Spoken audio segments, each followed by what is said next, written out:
ధన్యత, ఇది గొప్ప భాగ్యం.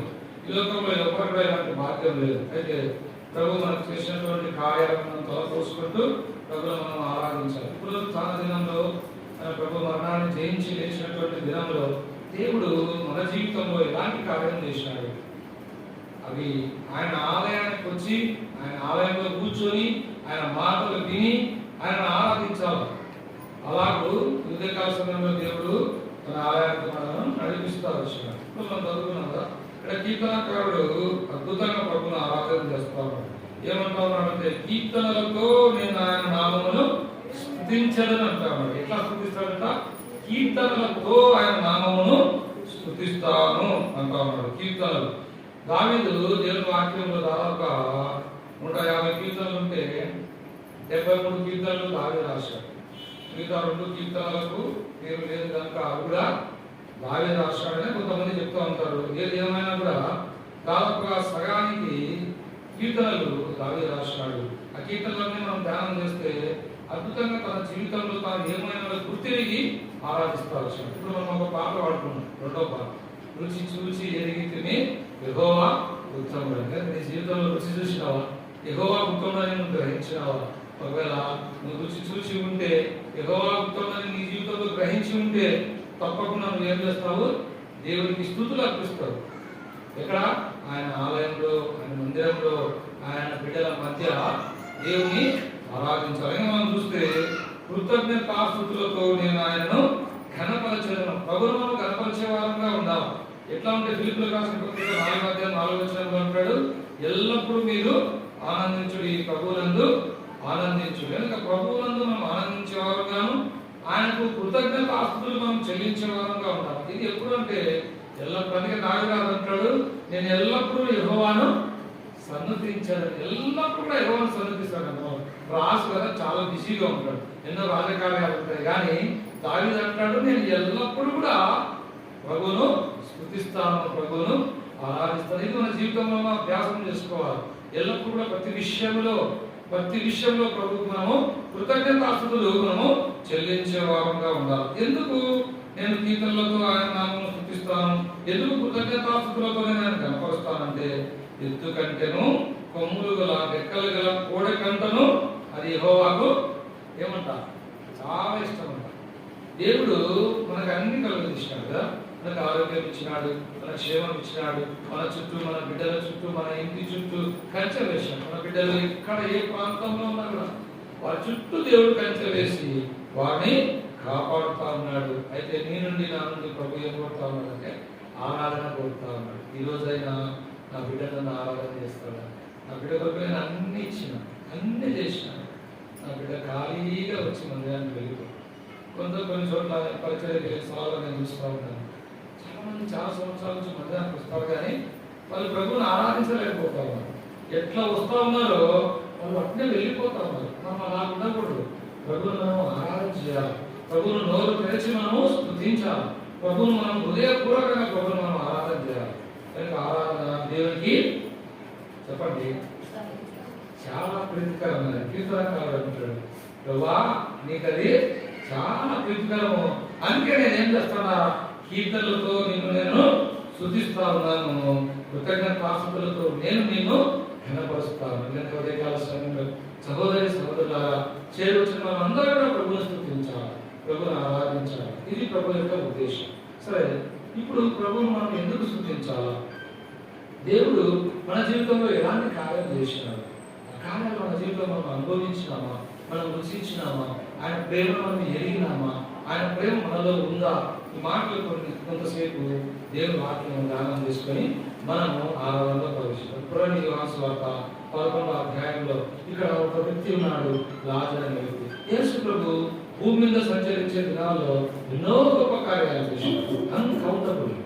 ఆయన చేసినటువంటి కార్యాలను మనము వర్ణించడానికి మన నాలుక సరిపోదు. అందుకే ఇక్కడ 46వ వచనంలో ఒక మాట ఉంది చూడండి, వారిలో కొందరు పరిచర్యల యుద్ధకు వెళ్ళి యేసు చేసిన కార్యములను గురించి వారితో చెప్పాడు. యేసు చేసినటువంటి కార్యాలు, సోదరుడా, ఎన్ని కార్యాలు మన జీవితంలో యేసు ప్రభు చేసినాడుగా లెక్కలేవుగా మనం చెప్పగలం. రక్షింపబడిన ఆ దినం నుంచి ఈ దినం వరకు ఎన్ని కార్యాలు దేవుడు మన జీవితంలో చేసినాడు. ఇక్కడ దేవుడు ఒక అద్భుతం చేసినాడు.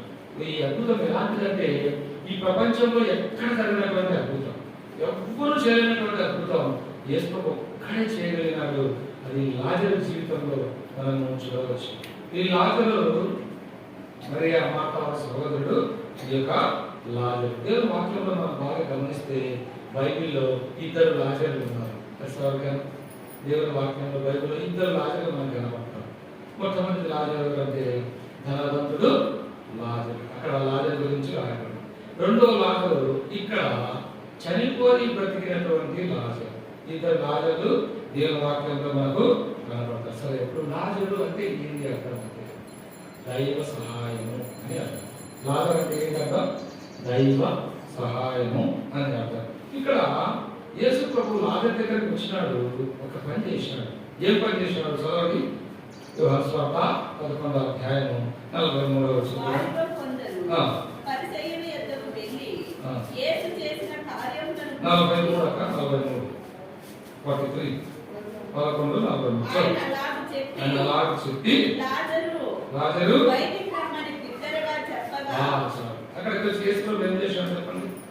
లాజరు బయటికి రా అని బిగ్గరగా పిలుస్తా ఉన్నాడు. లాజరు బయటికి రా. అప్పుడు లాజరు జీవితంలో ఏం జరిగింది? ఒకనొక దిన యేసు ప్రభు మనల్ని కూడా పిలిచాడు కదా.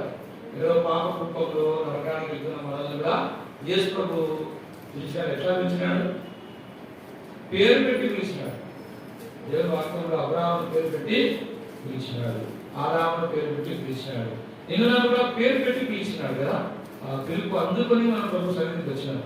అలాగే ఇక్కడ లాజరు కూడా యేసు ప్రభు లాజరు సమాధి దగ్గరికి వచ్చి బిగ్గరగా ఏమంటా ఉన్నాడు? లాజరు బయటికి రా. ఇప్పుడు ఈ స్వరాన్ని విని లాజరు జీవితంలో ఏం జరిగింది? మనం కూడా దేవుని స్వరాన్ని విన్నాము, దేవుని ఆలయానికి మనం వచ్చినాము. మన జీవితంలో ఏం జరిగింది? ఈ రెండింటినీ అన్వయింప చేసుకుంటూ మనము ప్రభువుని కొద్దిసేపు ఆరాధన చేద్దాం. సరే, ఈ యొక్క పిలుపు వినగానే లాజరు జీవితంలో ఏం జరిగింది? ఒక మాట చూద్దాం రండి. యోహాను సువార్త 11వ అధ్యాయము 38వ వచనం చదవండి. 38. యేసు మరలా తనలో సమాధి ఎదురుకు వచ్చెను. అది ఇక్కడ మనం చూస్తే యేసు ప్రభు సమాధి దగ్గరకు వచ్చినప్పుడు లాజరు ఎట్లా ఉన్నాడు? ఎక్కడ ఉన్నాడు లాజరు చెప్పండి? గుహలో ఉన్నాడు. ఒక గుహలో ఉన్నాడు. యూదులు ఆ దినాల్లో యూదులు చనిపోక ముందే వారి కొరకు వాళ్ళు సమాధి కట్టించుకునేవారు. ఈ దినాల్లో కూడా కొంతమంది కడపలో కూడా చర్చిలో ఉండేటోళ్ళు అందరూ కొన్ని చర్చిలు కలిసి కడపలో కూడా ఒక సమాధి కోరుకొని అక్కడ వారి కొరకు స్థలాన్ని వాళ్ళు సిద్ధపరుచుకున్నారు. ఆ దినాల్లో కూడా యూదులు వారి యొక్క సమాధుల కొరకు వాళ్ళు చనిపోయిన తర్వాత సమాధుల కొరకు వాళ్ళు ముందుగానే గుహలు వాళ్ళు కట్టించుకున్నారు. యేసు ప్రభువు కూడా యేసు ప్రభు సమాధి కట్టించుకున్నాడా? లేదు కదా. యేసు ప్రభు పుట్టినప్పుడు స్థలం లేదు, యేసు ప్రభు చనిపోయేటప్పుడు కూడా యేసు ప్రభుకు సమాధి లేదు. యేసు ప్రభుని ఎక్కడ సమాధి చేశాడంటే అరిమతయ్య అన్న యేసేపు తొలుచుకున్న తాను కొరకు తాను తొలుచుకున్న సమాధిలో యేసు ప్రభుని కూర్చోబెట్టారు కదా. యేసు ప్రభుని అక్కడ సమాధి చేశాడు. అట్లనే ఈ లాజరు కూడా ఆ యొక్క ఎక్కడున్నాడు చెప్పండి? లాజరు సమాధిలో ఉన్నాడు, ఒక గుహలో ఉన్నాడని ఇక్కడ దేవుని వాక్యం చెప్తుంది. గుహ అంటే అందరు దృష్టి ఉంటారు కదా. గుహ ఎట్లా ఉంటుంది చెప్పండి? ఎలా ఉంటుందంటే గుహ చీకటిగా ఉంటుంది. కనుక యేసు ప్రభు సమాధి దగ్గరికి రాకముందు 3 దినాలు లాజరు ఎక్కడ ఉన్నాడు? ఆ గుహలో ఉన్నాడు, ఆ చీకటిలో ఉన్నాడు. యేసు ప్రభు మన చెంత కూడా రాకముందు మనం ఎక్కడ ఉన్నామంటే ఎక్కడ చెప్పండి? మనం చీకటిలో ఉన్నాం, అంధకారంలో ఉన్నాం, చీకటి క్రియలు మనం జరిగిస్తా ఉన్నాం. దేవుని వాక్యంలో ఒక మాట ఉంది, మనమే చీకటి ఉన్నామనేటటువంటి మాట దేవుని వాక్యంలో ఒక చోటు ఉంది. కనుక ఇలాంటి స్థితి మనది. ఇలాంటి స్థితిలో ఉన్నటువంటి మన దగ్గరికి యేసు ప్రభు నడుచుకుంటా వచ్చారు. ఒక మాట చూద్దాం రండి. 2వ కొరింథీయులకు రాసిన పత్రిక ఒక మాట చూడండి దయచేసి. కొరింథీయులకు రాసిన 2వ పత్రిక 4వ అధ్యాయము 2వ కొరింథీయులకు రాసిన పత్రిక 4వ అధ్యాయము 4వ వచనం 5వ వచనం చదవండి. దేవుని స్వరూపి అయిన క్రీస్తు సువార్త ప్రకాశము వారికి ప్రకాశింపకుండా నిమిత్తము ఈ యుగ సంబంధమైన దేవత అవిశ్వాసులైన వారి మనోనేత్రములకు ఏం కలిగించినట? అలాంటి స్థితిలో మనం అందరం కూడా ఉన్నాం. ఈ లోకంలో, ఈ పాపంలో, ఈ గుడ్డితనంలో నిజ దేవుని మనం ఎదురైనటువంటి స్థితిలో అసలు దేవుడు అంటే ఎవరు తెలియదు. మనం పూజించేవి అది నిజమా కాదా అది కూడా తెలియదు. ఎలాంటి గ్రహింపు లేని స్థితిలో, ఎలాంటి గురి లేని స్థితిలో, ఎలాంటి గమ్యం లేని స్థితిలో పాపానికి బానిసై పాపం యొక్క ఆ యొక్క చీకటిలో మనము జీవిస్తా ఉన్నాము. ఇటువంటి స్థితిని మన ప్రభు సృష్టించాడు. ఇంకో మాట చూద్దామండి. ఎఫెసీయులకు రాసిన పత్రిక 5వ అధ్యాయము చదవండి. ఎఫెసీయులకు రాసిన పత్రిక 5వ అధ్యాయము 8వ వచనం చదవండి. మీరు పూర్వమందు చీకటి అయి ఉంటిరి, ఇప్పుడైతే ప్రభువునందు వెలుగై ఉన్నారు. ప్రభువునందు ఎట్లా ఉన్నాము? మనం వెలుగై ఉన్నాము. ప్రభువునందు మనం వెలుగుగా చూస్తాడు. దేవుని వాక్యంలో వెలుగు 2 రకాలు. వెలుగు 2 రకాలు. ఒకటి వెలుగు, రెండోది నిజమైనటువంటి వెలుగు. అంటే నిజమైన వెలుగు అంటే నిజము కాని వెలుగు కూడా ఉంది అని అర్థం. ప్రభు చెంతకు రాకముందు మనం ఎక్కడ ఉన్నామంటే చీకటిలో ఉన్నాము, నిజము కాని వెలుగులో మనం ఉంటాము. మనం అనుకుంటున్నాము మేము వెలుగులో ఉన్నామని, కానీ అది నిజమైన వెలుగు కాదు. అది నిజమైనటువంటి వెలుగు కాదు.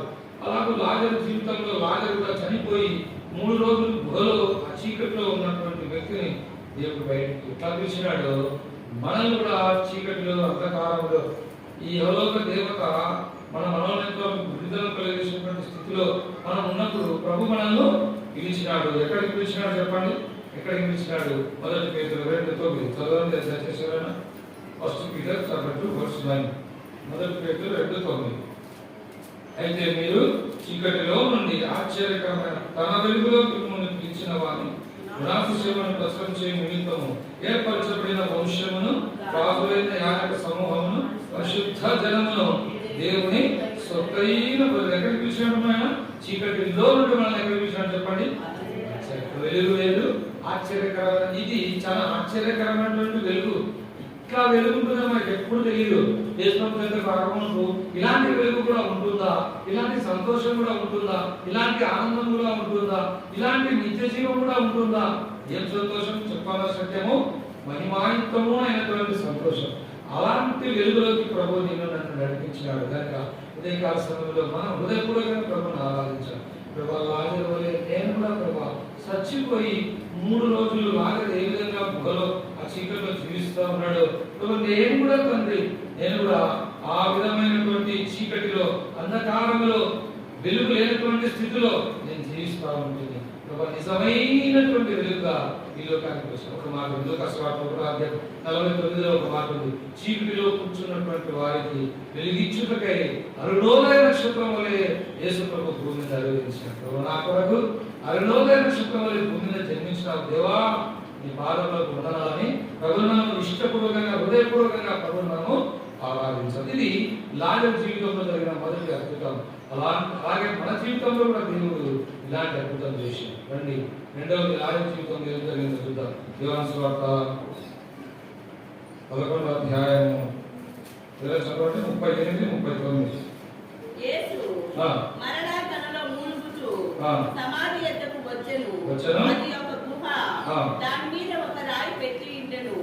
యేసు రాయి తీసివేయడని చెప్పగా చనిపోయిన వారి సహోదరి అయిన మార్త, ప్రభువా అతడు చనిపోయి 4 దినములైంది కనుక ఇప్పటికీ వాసన కొట్టునని ఆయనతో చెప్పెను. ఇక్కడ మనం చూస్తే యేసు ప్రభు మూలుగు సమాధి దగ్గరికి వచ్చినాడు. అక్కడ ఒక గుహ ఉంది. ఆ గుహ మీద ఆ గుహకు అడ్డంగా ఏం పెట్టబడింది చెప్పండి?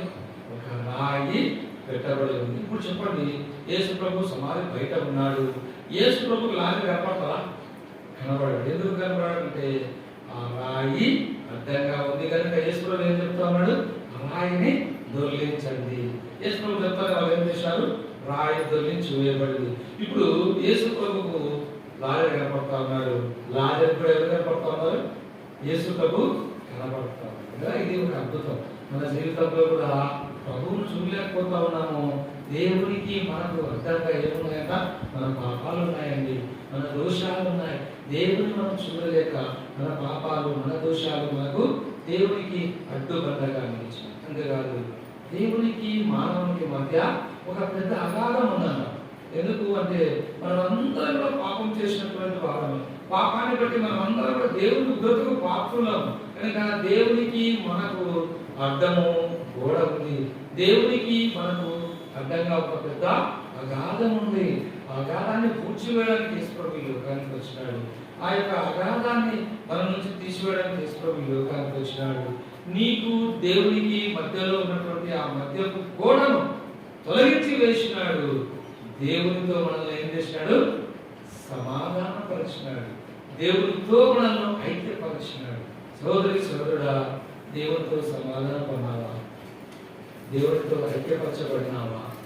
దేవునికి నీకు మధ్య ఉండేటటువంటి గోడ తొలగించి వేయబడింది. కనుక సుఖదేశ్వరుడు సమాధి దగ్గరికి వచ్చినాడు. లాజరు సమాధి మీద ఉన్నటువంటి రాయిని దొర్లించమని చెప్పినాడు. వారు దొర్లించినాడు. ఇప్పుడు లాజరు యేసుప్రభుని చూస్తున్నాడు, యేసుప్రభు లాజరుని ఉంచుతున్నాడు. మన జీవితంలో కూడా మన పాపాలన్నీ కూడా దేవుడికి దూరపరిచాడు. దేవుని వాక్యంలో మనం చూడవచ్చు. మీ పాపములు ఎన్నటికీ కూడా చెప్పండి జ్ఞాపకం చేసుకోడు. మన పాపాలు ఎన్నటికీ కూడా జ్ఞాపకం చేసుకోడు. మీ పాపములు నా వీపు వెనక తట్టు పారవేశాడంట. మన పాపాలను ఏం చేశాడంట? సముద్రపు అగాధంలో పడవేశాడు. ఎంత గొప్ప దేవుడు అండి! ఇలాంటి దేవుడు ఈ లోకంలో ఎవరైనా ఉన్నారా? ఎవ్వరు లేరండి. యేసు ప్రభు ఒక్కడే పాపము క్షమించగలడు. యేసు ప్రభు ఒక్కడే మనను రక్షించగలడు. ఎందుకు యేసు ప్రభు ఒక్కడే పాపము క్షమించగలడు అంటే దేవుని వాక్యం చెప్తా ఉంది, పాపములను క్షమించుటకు భూమి మీద మనుష్య కుమారునికి అధికారం కాదు. దేవునికి అధికారం ఉంది మన పాపాలు క్షమించడానికి. మన పాపముల కొరకు యేసు ప్రభు శిలువలో ప్రాణం పెట్టి తిరిగి లేచినాడు. నీకు నాకు దేవుడు అన్నాడు. ఇప్పుడు చెప్పండి, దేవునికి మనకు మధ్య ఉన్నటువంటి అడ్డు కూడా దేవుడు తొలగించి వేసినాడు. కనుక ప్రభునామం స్తుతించాలి. ఒక్క మాట చూద్దాం రండి. మత్తయి సువార్త ఇంకొక ఒక మాట చూద్దాం. మత్తయి సువార్త 27వ అధ్యాయము, Matthew's Gospel chapter 27 verse 51. 51 దయచేసి చదవండి. అప్పుడు దేవాలయపు తెర పైనుండి కింది వరకు రెండుగా చినిగిపోయిన భూమి వణికెను, బండలు ఏమైపోయాయంట? బద్దలైపోయాయంట. యేసు ప్రభు శిలువలో మరణించిన వెంటనే అక్కడ జరిగినటువంటి సంగతులు ఏంటంటే దేవాలయపు తెర చిరిగింది. ఏ సోదరి సోదరుడా, నీకు నాకు అడ్డుగా ఉన్న బండ తొలగించడానికి యేసు ప్రభు బండగా ఈ లోకానికి వచ్చినాడు. నీ కొరకు నా కొరకు చీల్చబడినాడు. యేసు ప్రభులో వారి శరీరం చీల్చబడింది. ఎంత గొప్ప అద్భుతం! సహోదరి సహోదరులారా, ఈ యొక్క ఉదయకాల సమయంలో ఈ పునరుత్థాన దినంలో ప్రభు మరణాన్ని జయించి తిరిగి లేచినటువంటి దినంలో నీకు దేవునికి మధ్యగా అడ్డ కూడా తొలగించి వేయబడిందా? నీ పాపములు క్షమించబడినాయా? దేవుని యొక్క అధికారం తిరిగి నేను వచ్చినావా? వచ్చి ఉండే ప్రభు నువ్వు స్తుతించు. 3వ వచనం చూద్దాం రండి. యోహాను సువార్త 11వ అధ్యాయము 44వ వచనం దయచేసి చదవండి. 11:44 యోహాను సువార్త 11వ అధ్యాయం 44వ వచనం చదవండి. చనిపోయిన కాళ్ళు చేతులు ప్రేత వస్త్రములతో కట్టబడిన వాడు అతని ముఖమునకు రుమాలు కట్టి ఉండెను. అంతటా యేసు మీరు అతని కట్లు విప్పిపోనీయుడని వారితో చెప్పెను.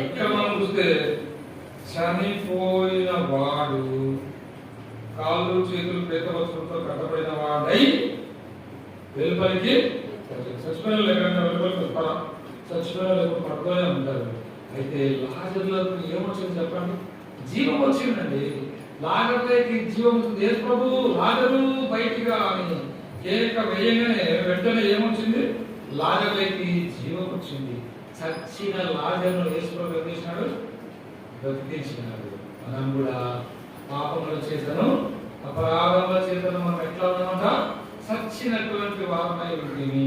కనుక మనమందరం కూడా మన యొక్క పాపాన్ని బట్టి చనిపోయినటువంటి స్థితి మనది. మన పాపాన్ని బట్టి మనం చచ్చిపోయినాం. చాలా మంది బతుకున్నాం కదా, చచ్చిపోయిన మాట్లాడేంటి, మన శరీరం బతుకుంది కానీ మన ఆత్మ ఏమైంది, చచ్చిపోయింది. దేవుని వాక్యంలో ఒక మాట రాయబడింది, ఒక మనుషుని ద్వారా పాపం ద్వారా మరణము లోకంలోకి ఎలాగ ప్రవేశించను, అలాగనే మనుషులందరూ పాపం చేయడం బట్టి ఏమనంట, మరణము అందరి కూడా సంప్రాప్తమైంది. ఇది ఏంటంటే పాపపు మరణము, ఆత్మీయమైనటువంటి మరణంలో మాట్లాడుతారు.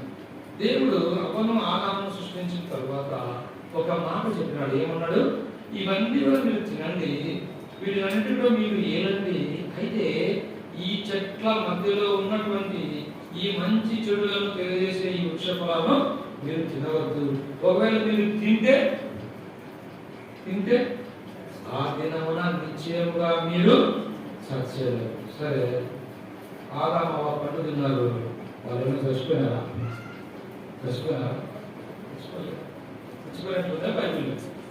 అయితే ఆత్మీయంగా వాళ్ళు చచ్చిపోయినారు, దేవుడితో వాళ్ళతో సంబంధం తీగిపోయింది, ఆత్మీయంగా వాళ్ళు చచ్చిపోయినారు.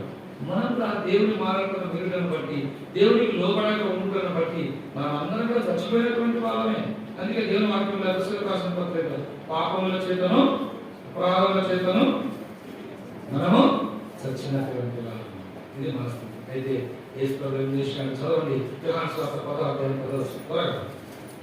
ఒకరే కాదు, అందరూ కూడా చదవడానికి ప్రయత్నం చేయండి. నాట్ ఓన్లీ వన్, అందరూ కూడా పార్టిసిపేట్ చేయండి.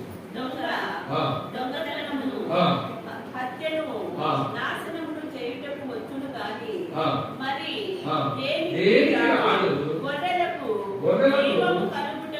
జీవము కలుగుటకును సమృద్ధిగా కలుగుటకును. ఇప్పుడు చెప్పండి, యేసు ప్రభువు ఎందుకు వచ్చినాడు? జీవమిచ్చుటకు ఆయన యేసు ప్రభువు ఈ లోకానికి వచ్చినాడు. యేసు ప్రభువు ఏం చేసినాడు?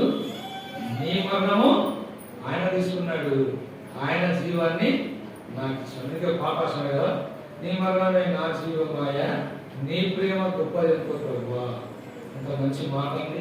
యేసు ప్రభు మన మరణాన్ని ఆయన తీసుకున్నాడు, ఆయన జీవాన్ని మనకి ఇచ్చినాడు. ఇంకా లాజరు, ఎలాగో చచ్చిపోయిన లాజరు దేవుడు బిగ్గరగా కేక వేయగానే ఏ విధంగా లాజరు జీవితంలో జీవం వచ్చిందో, యేసు ప్రభు మనల్ని పిలిచినప్పుడు, యేసు ప్రభు మన ప్రార్థన విన్నప్పుడు, యేసు ప్రభు మన పాపాలు క్షమించినప్పుడు యేసు ప్రభు జీవము మనలోకి వచ్చింది. ఎందుకంటే ఉదయకాల సమయంలో సోదరి సోదరుడా, దేవుడు ఇచ్చినటువంటి ఈ జీవాన్ని నువ్వు పొందినావా? దేవుని జీవం నీలో ఉందా? కనుక దేవుడు చనిపోయిన మనల్ని సజీవులుగా చేసినాడు. పక్కన యేసు ప్రభు సజీవుడుగా తిరిగి లేచినాడు, మనల్ని మరణ స్థితిలో ఉన్న మనల్ని సజీవులుగా లేపాడు. కనుక ఉదయకాల సమయంలో సజీవుడైనటువంటి ఈ దేవుణ్ణి నువ్వు సజీవులుగా ఉంటేనే నువ్వు ఆరాధించగలవు. నువ్వు ఆరాధన చేయలేకపోతావంటే నువ్వు చచ్చిపోయినావని అంతే, అర్థం ఏం లేదు. నువ్వు ఆరాధన చేయకుండా మౌనంగా కూర్చొని ఉన్నావు అంటే నువ్వు ఇంకా చచ్చిపోయిన స్థితిలో నువ్వు ఉన్నావని దాని అర్థం. అయితే యేసు ప్రభు నేను లేపి ఉంటే, యేసు ప్రభు జీవం నీలో ఉంటే బిగ్గరగా యేసు ప్రభుని స్తుతించు, బిగ్గరగా యేసు ప్రభును ఆరాధించు. రండి, 4వదిగా లాజరు జీవితంలో ఎలాంటి అద్భుతం జరిగిందో మనం చూద్దాం. యోహాను సువార్త 11వ అధ్యాయం 39 చదవండి కదా. చెప్పగా చనిపోయిన వారి సహోదరి మార్త, ప్రభువా చనిపోయి 4 దినాలు అయిపోయింది. ఇప్పుడు చెప్పండి, లాజరు బయటికి రాకముందు లాజరు దగ్గర ఏముంటుందంటే చచ్చిపోయిన వాసన కదా. చచ్చిపోయిన వాళ్ళు మామూలుగా అయితే ఆ దినాలంటే ఈ దినాలనే అంటే ఒక వ్యక్తి చనిపోయి 3 రోజుల తర్వాత అతని బాడీ మొత్తం డీకంపోజ్ అయిపోతుంది. అనేక రకాలైనటువంటి పురుగులు వస్తాయి, క్రమక్రమంగా శరీరాన్ని తినేసి భయంకరమైనటువంటి దుర్వాసన ఆ వ్యక్తిలో మనం చూడొచ్చు. కనుక లాజరు దగ్గర కూడా నువ్వు ఆ రాయి తొలి ఉంటావు అంటే మంచిదే, అయితే ఆ రాయిని తొలగిస్తే వాసన వస్తుంది, మనం ఇక్కడ ఉండలేమని అక్కడ కొంతమంది చెప్తా ఉంటే యేసు ప్రభువు ఏమంటా ఉన్నాడు, లేదు ముందు ఆ రాయి తీసివేయండి, కప్పు కొట్టే పర్వాలేదు, ఐ లవ్ లాజర్, నేను లాజర్ను ప్రేమిస్తా ఉన్నా, కప్పు కొట్టినా సరే నేను లాజర్ను ప్రేమిస్తాను. మనం కూడా పాపం అసహ్యమైనటువంటి, నేను ఇంతకుముందు మీ ముందుకు వచ్చినప్పుడు కుష్ఠవ్యాధిగ్రస్తుల గురించి ఆరాధన చెప్పాను. మీకు గుర్తుందో లేదో నాకు తెలియదు, కానీ కుష్టు ఒక భయంకరమైన వ్యాధి, వాసన కొడతా ఉంటుంది వాళ్ళ దగ్గర. వాళ్ళకి డబ్బులు ఎక్కిస్తామో చేతిలో పెట్టిస్తాం, దూరం నుంచి ఎందుకంటే ఒక దగ్గర వాసన వస్తూ ఉంది, అతను చేయి పట్టుకుంటే మన చేయి కూడా అడ్డుకుంటుందేమో అని చెప్పి అట్లా దూరం నుంచి అట్లా విసిరేస్తాం కదా. అది ప్రభు చెంతకు రాకముందు మనం కూడా భయంకరమైన దుర్వాసన, దానికి కారణం ఏంటో తెలుసా? పాపము అనేటటువంటి రోగం. ఈ లోకంలో అన్ని రోగాలకు మందు ఉంది. కొన్ని హాస్పిటల్లో రాష్ట్రం leprosy can cure any time. కుష్టి వ్యాధి ఏ దశలోనైనా నయం చేయవచ్చు. ఎయిడ్స్ వ్యాధికి మందు ఉంది, క్యాన్సర్కు మందు ఉంది, దీర్ఘకాలిక వ్యాధులకు ఉపశమనం కలిగించే మందులు ఉన్నాయి. అది పాపానికి మందు లేదు. ఈ పాపము కడిగే దివ్యమైన ఔషధం ఏం చెప్పండి? యేసు ప్రభువు వారి రక్తం మాత్రమే. కనుక ఆయన పాపం కడిగి నీతులు ముందుగా ఇచ్చే ఔషధం ప్రపంచంలో లేదు. ఒక్కటే ఒకటి, యేసు ప్రభువు వారి రక్తం. సోదరి సోదరుడా, ఎంత కప్పు కొట్టే జీవితం అండి. బాడీకి స్ప్రే చేసుకుంటా ఉన్నాము, బాడీకి డియోడ్రెంట్ వాడుతూ ఉన్నాము, బయటికి అట్టలు పూసుకుంటా ఉంటారు కొంతమంది. మంచి వాసన ఉంది కానీ లోపల ఎట్లా ఉందంట? దుర్వాసన పడతారు. ఇన్ని రకాల పాపాలు, 13 రకాల పాపాలు మనం చూడవచ్చు. 13 రకాల పాపాలు మన జీవితాన్ని అపవిత్రం చేసేసినాయి, అపవిత్రం అసహ్యం చేసేసినాయి.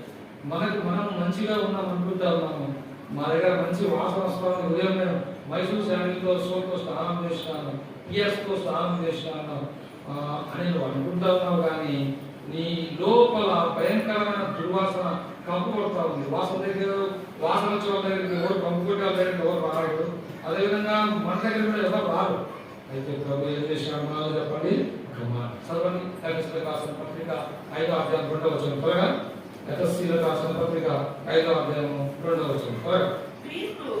మిమ్మల్ని ప్రేమించి పరిమళ వాసనగా ఉండుటకు ఎట్లా చేసినాడట? పరిమళ వాసనగా ఉండుటకు మన కొరకు తన్ను తాను అర్పణముగాను బలిగాను అప్పగించుకున్నాడు. ఈ విధంగా యేసు ప్రభువు వారు నిన్ను నన్ను పరిమళ వాసనగా చేయడం కొరకై తన్ను తాను అప్పగించుకున్నాడు. ఒక పాట రాశారు కదా, ఆనాటి యూదులే నిన్ను చంపిరు అన్నటువంటి కాదయ్యో నా పాప రుణమది ప్రభా, నా పాప రుణాన్ని తీర్చడానికి నా కంపు కొట్టే ఈ జీవితాన్ని నువ్వు ఎంతగా ప్రేమించినవయ్యా. పరిమళ వాసనగా నన్ను చేసినవా. ఇప్పుడు మనం ఎట్లా ఉన్నాం? ప్రభువుకు పరిమళ వాసనగా మనం ఉన్నాం. చూడండి ఒక మాట,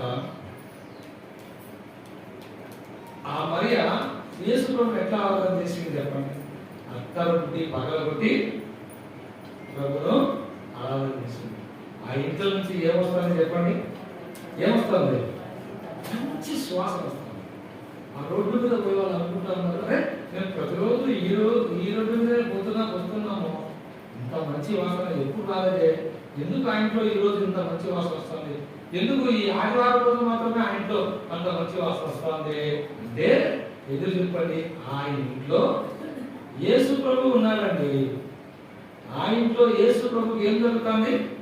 ఆరాధన జరుగుతుంది. అలాగే ఉదయకాల సమయంలో ఈ యొక్క పద్మాస్ ప్రార్థన మందిరం నుండి కూడా ఈ సువాసన పరలోకానికి పోవాలి, చుట్టుపక్కల వ్యాపించాలి సువాసన. ఎంత మంచిగా ఆరాధన చేస్తూ ఉన్నారండి, ఎంత మంచి ఆరాధన చేయకుండా వెళ్ళిపోతే నువ్వు దేవునికి ప్రీతికరం కావు. మనం మొదటే చూసాం, దావీదు అన్నాడు, ఇలాగ కృతజ్ఞతాస్తుతులు చెల్లించడం యెహోవాకు ప్రీతి కాదు. ఇంకా నువ్వు కంపు కొడతా ఉంటే నువ్వు ఆరాధన చేయలేవు. నువ్వు ఆరాధన చేయాలంటే ఇక కంపు ఉంది నీలో, ఆ కంపు తీసేసుకోవాలి. నువ్వు ఆరాధన చేస్తా ఉన్నావు అంటే నీ జీవితం పరిమళవాసన కలిగిస్తాను. వాట్ వండర్ఫుల్ గా. సోదరి సోదరుడా, ఈ యొక్క ఉదయకాల సమయంలో కంపు కొట్టే నా జీవితాన్ని ప్రేమించినవయ్యా, ఏ పాటి వాడను, ఏ పాటి కారణయ్యా, నన్ను పరిమళ వాసనగా చేసినావు ప్రభా, నీకు విరాళి వందనాలని ప్రభువును మనం స్తుతించాలి. ఒక్క మాట చూసుకొని మనం ఆరాధన చేద్దాము. రండి. యోహాను సువార్త 11వ అధ్యాయం 44.